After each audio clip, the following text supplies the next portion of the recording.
Hi, I'm Miheer Dewaskar, and today I'll talk about my work with my advisors Amarjit Budiraja and Shankar Bhamidi. So I'll describe this supermarket model. This model has been motivated by the load balancing problem in large data centers. So the setup is following. There are capital N parallel queues, each processing jobs at rate 1. And requests arrive to this entire system at rate n lambda, where lambda is between 0 and 1. So the requests arrive at a dispatcher, and the dispatcher must route that job immediately to one of the n queues. In this talk, we will use the power of derouting scheme, which means that the dispatcher chooses D queues at random and routes the request to the smaller of the queues. So the behavior of this model for d equals 1 is very different from the behavior of a model for d greater than 1. And this phenomenon is called the power of choice because d equals 1 is just a random selection of the queue, while d equals 2 or greater involves some choice. So you can see these references for these analysis, which is done for a fixed lambda and fixed d. Now in this talk, we will allow lambda and d to change with n.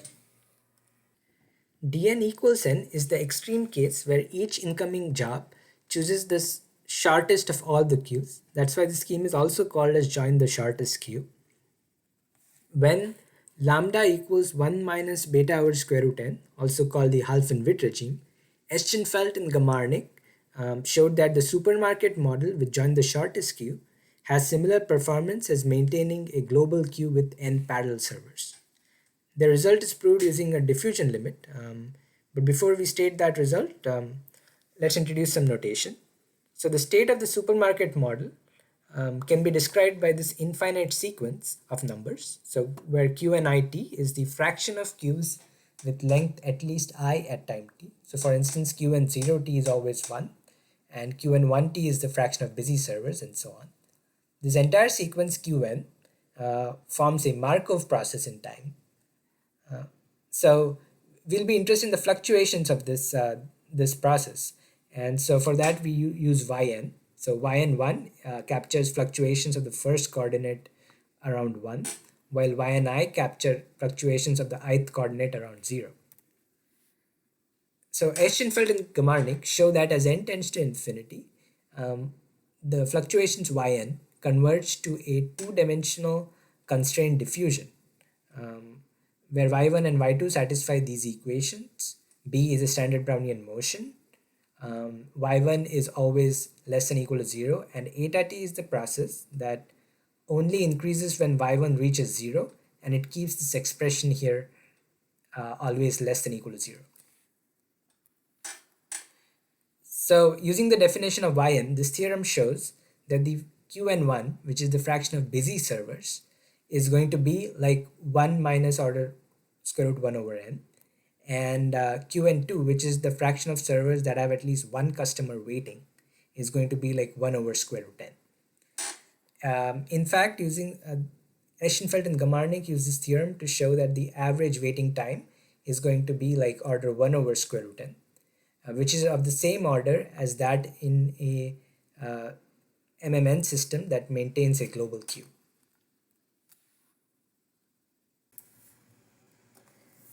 As we just saw, when dn equals n, the expected waiting time is same as that of maintaining a global queue.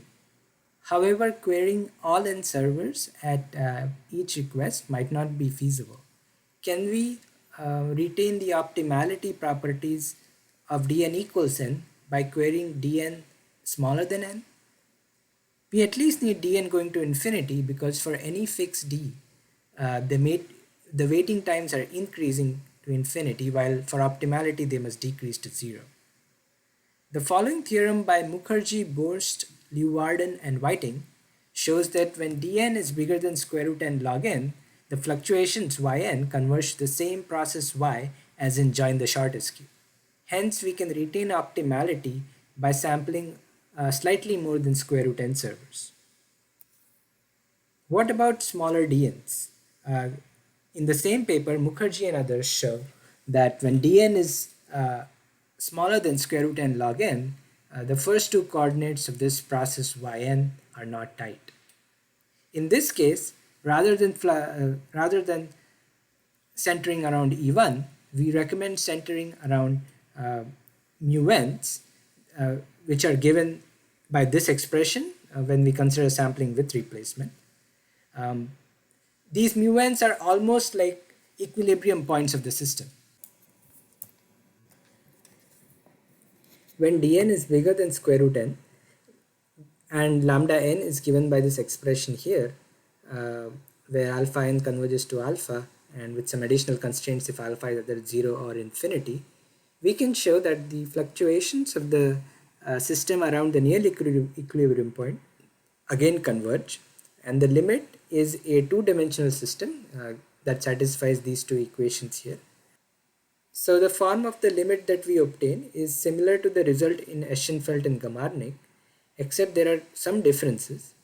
Firstly, we center around mu n instead of E1, although we can show mu n converges to E1 under the conditions of the above theorem.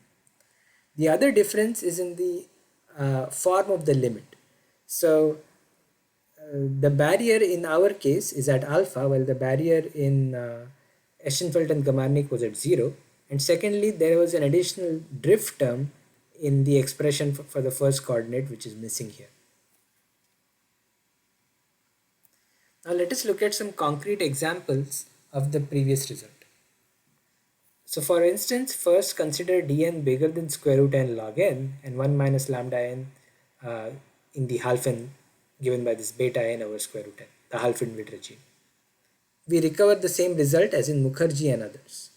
In fact, we get a strengthening in which beta equals 0 is allowed as well. Then second, consider the case when dn is of the order square root n log n.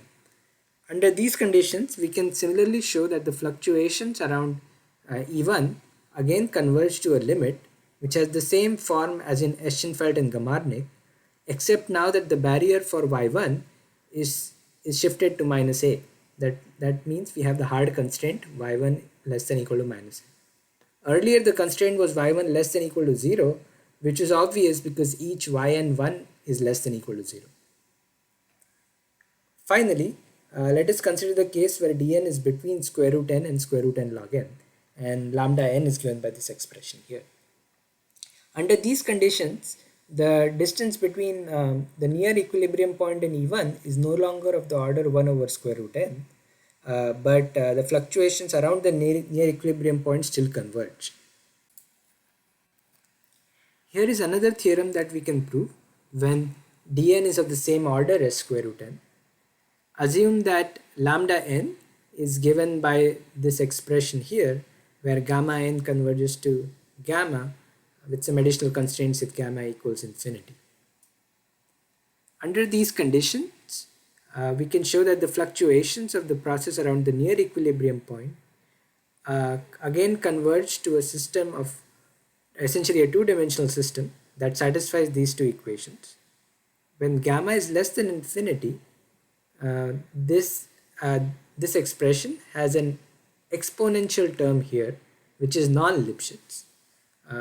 But even then, the solution to this system exists because this exponential term essentially prevents z1 from becoming large.